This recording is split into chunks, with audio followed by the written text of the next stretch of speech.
Dhanik Bharat Educational Institutions, Inter, IIT, JEE, NEET, admission opened. Rangareddy జిల్లాలో తెల్లవారుజామున దారుణ ఘటన చోటు చేసుకుంది. షాబాద్ మండల కేంద్రంలోని దైవాలగూడలో ఊచ కోత కోశాడు ఓ నిందితుడు.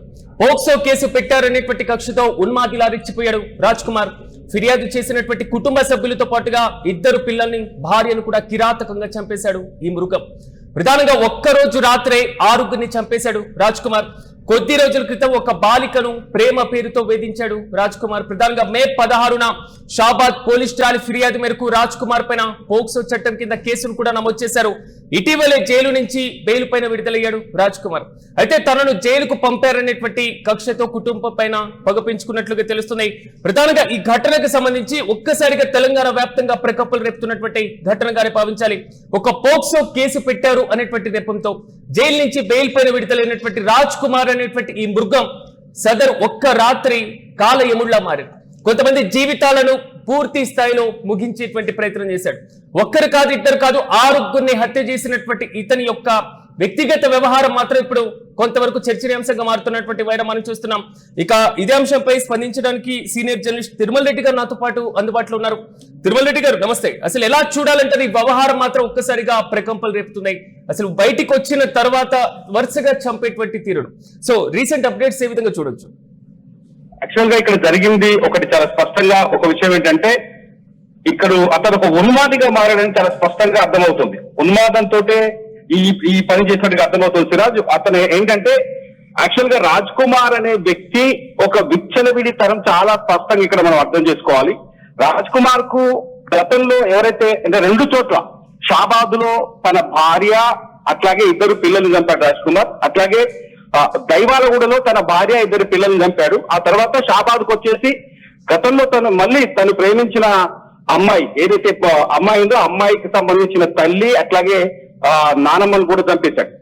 అయితే అమ్మాయిని ఏదైతే ప్రేమ పేరుతో వేధించాడో ఆ వేధించిన ఆ వేధింపులకు అమ్మాయి తల్లిదండ్రులు ఇతని పైన పోక్సో కేసు పెట్టారు. అయితే ఎప్పుడైతే రాజ్ కుమార్ ఈ అమ్మాయి వెంట పడుతున్నాడు, షాబాద్ లో ఉన్న అమ్మాయి వెంట పడుతున్నాడో అప్పుడే రాజ్ కుమార్ భార్యకి, రాజ్ కుమార్ కి అట్లాగే ఈ కుటుంబ సభ్యులందరికీ ఒక వివాదం మొదలైంది. ఈ వివాదం మొదలైన సమయంలో రాజ్ కుమార్ ని ఆ పోక్సో కేసులో అరెస్ట్ చేసిన తర్వాత అతను జైలుకు పంపించలేదు. మీరు చెప్తున్నారు జైలుకు పంపించారని, జైలుకు పంపించలేదు. పోలీసులు ఏం చేశారో తెలియదు, మరి ఎలా బయటకు వచ్చాడో తెలియదు. జైలుకి వెళ్లకుండానే రాజ్ కుమార్ ఇంటికి వచ్చాడు. ఇక్కడ మీరు చెప్పినట్టుగా చాలా స్పష్టంగా పోక్సో కేసు పెట్టారనే ఒకే ఒక కక్ష మొత్తం ఈ దారుణానికి కారణమైందని చెప్పాలి.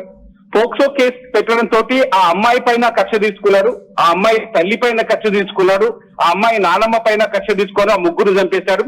ఆ తర్వాత అమ్మాయి జోలికి ఎందుకు వెళ్ళామని ప్రశ్నించినందుకు భార్యను చంపాడు. భార్యతో పాటు తాను కన్న ఇద్దరు పిల్లల్ని చంపేశాడు.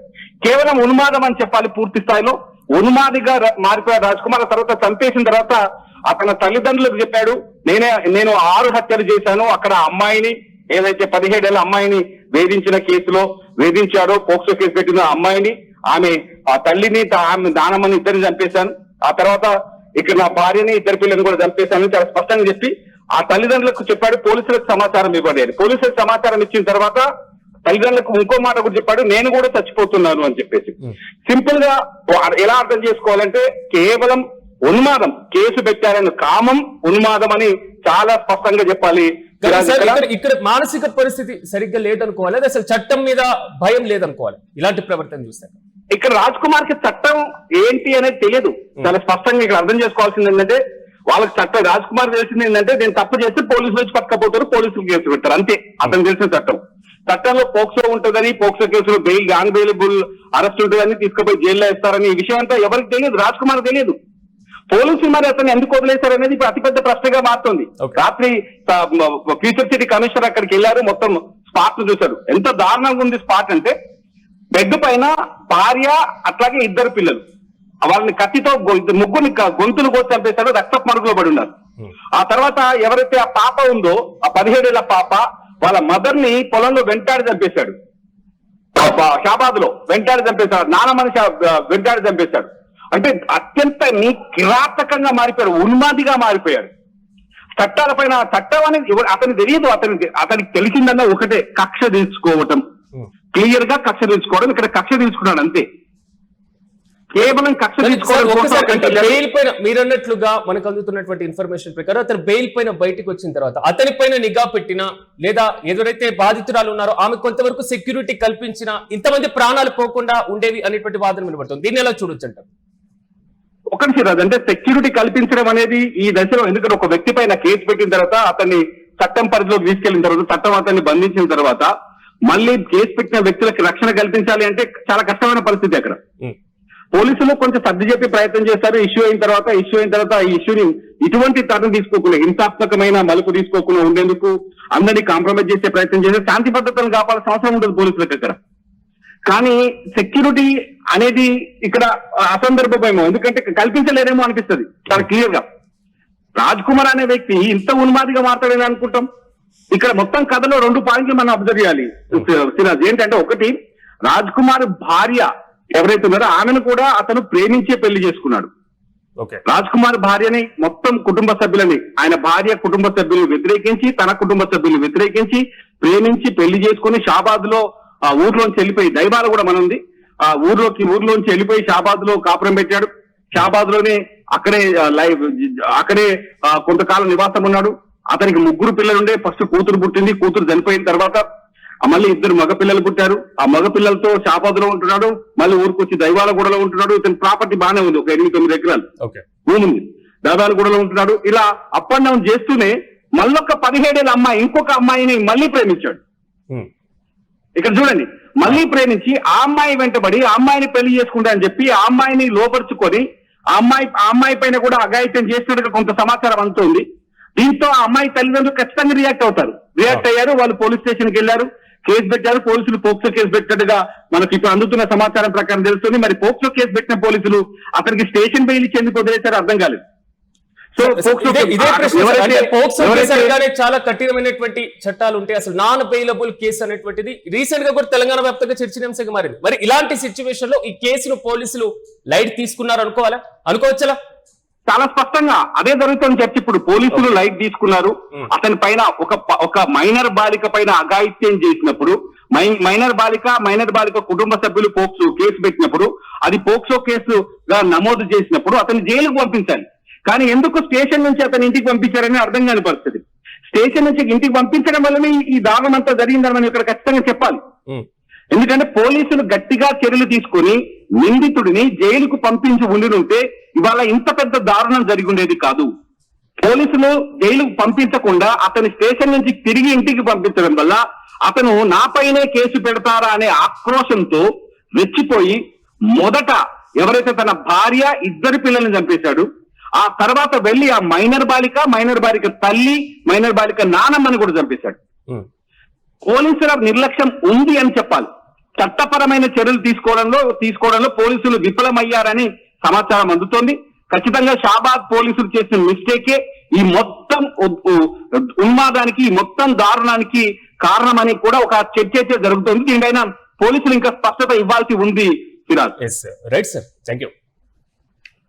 రంగారెడ్డి జిల్లాలో తెల్లవారుజామున జరిగినటువంటి ఈ దారుణ ఘటన ఒక్కసారిగా ఉలిక్కి పడేలా చేస్తుంది. షాబాద్ మండల కేంద్రంలో ఉన్నటువంటి దైవాలగూడలో ఊచకోత, మానవ సంబంధాలు ఎటుపోతున్నాయి అనేటువంటి రీతిని పక్కన పెట్టేస్తే మనుషులలో ఉన్మాదుల్లా ప్రవర్తించేటువంటి తీరు మాత్రమే కాదు, ఒక్కసారిగా కక్ష సాధింపులో భాగంగా మనుషుల ప్రాణాలు కూడా తీసేటువంటి వైనం ఈ మధ్య కాలంలో విపరీతంగా పెరిగిపోతుంది. తాజాగా ఈ ఘటన చూసిన తర్వాత మరోసారి ప్రతి ఒక్కరి మనసులో కూడా వణుకుతున్నటువంటి పరిస్థితులు మనం చూస్తున్నాం. ప్రతీకారేచ్ఛ మనుషులను ఎంత వరకు తీసుకొని వెళ్తుంది అనేటువంటి దానికి ఒకే కుటుంబానికి సంబంధించినటువంటి 3తో పాటుగా కన్న బిడ్డలను, భార్యను కూడా వదలకుండా పూర్తి స్థాయిలో మాత్రం హతం చేసినటువంటి, ఏకంగా చంపేసినటువంటి 6 అత్యంత కిరాతకంగా చంపేసినటువంటి ఘటన మాత్రం ఒక్కసారిగా ఉలిక్కి పడేలా చేసింది. అయితే దీంట్లో కొన్ని అంశాలను కూడా బేరీజ్ వేసుకోవచ్చు. అసలు పోలీస్ స్టేషన్ లోకి వెళ్ళిన తర్వాత, పోక్సో కేసు నమోదైన తర్వాత అతనికి బెయిల్ ఏ విధంగా వచ్చింది? పోలీసులు ఈ కేసును లైట్ గా తీసుకున్నారా? ఏదో ఫ్యామిలీ ప్రాబ్లం కేసుగా పరిగణించారా? అంటే ఈ కేసు అంత ఇంపార్టెంట్ కాదని పోలీసులు భావించారా? మరి అతను ఏ విధంగా బయటికి వచ్చారు? అతను పూర్తి స్థాయిలో అరెస్ట్ అయింది పోక్సో కేసులో అరెస్ట్ అయినటువంటి వ్యక్తి బయటికి ఎలా వస్తారు? POCSO case non bailable case. అంటే పోలీసులు బెయిల్ ఇచ్చేటప్పుడు కేసును లైట్ గా తీసుకున్నారా? అంతగా పట్టించుకోలేదా? అతన్ని పట్టించుకోకుండా వదిలేసిన తర్వాత బయటకు వచ్చినటువంటి అతను ఒక మృగంలా ఒక ఉన్మాదంలా. సో ఆరుగురిని చంపేసినటువంటి వైరం మాత్రం కొంతవరకు కీలకంగా మారుతుంది. చూడాలి. తాజాగా అతని కోసం అయితే పోలీసులు గాలింపు చర్యలు కూడా వేగవంతం చేశారు. కొన్ని ఘటనలు ఉలిక్కి పడేలా చేస్తుంది. కానీ ఈ ఘటన మాత్రం ప్రతి ఒక్కరిని చలించేటువంటి ఇష్యూ మాత్రమే కాదు, ప్రతి ఒక్కరిలో ఒక రకమైనటువంటి భయాందోళన కలిగించేటువంటి ఘటనగానే భావించాలి.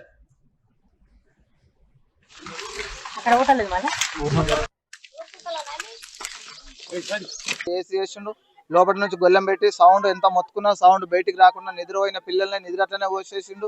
మొత్తం పిల్లలు నోరు తెచ్చుకొని రక్తం అడుగులో వండుకున్నారు.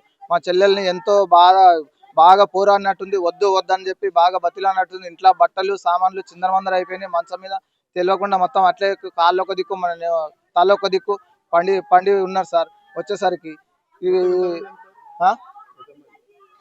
ఎంతమంది వాళ్ళ అమ్మాయిని ఆయన ప్రేమించిన అమ్మాయిని కూడా తీసుకొచ్చి చంపేసిరంట. వాళ్ళ మమ్మీని వాళ్ళ నాయనమ్మని కూడా చంపేసిరంట. ఇక్కడ మా చెల్లెల్ని మా ఇద్దరు పిల్లల్ని చంపేసిండు, అక్కడ ముగ్గురు చంపేసిండు, 6 మందిని చంపేసిండు సార్ మొత్తము. ఇది చట్టపరమైన ఉరి శిక్ష పడాలి సార్. ఇలాంటి వాళ్ళు ఉంటే ఇంట్లో ఫ్యామిలీస్ ఎట్లుంటారు సార్? ఇంత దారుణంగా ఉంటే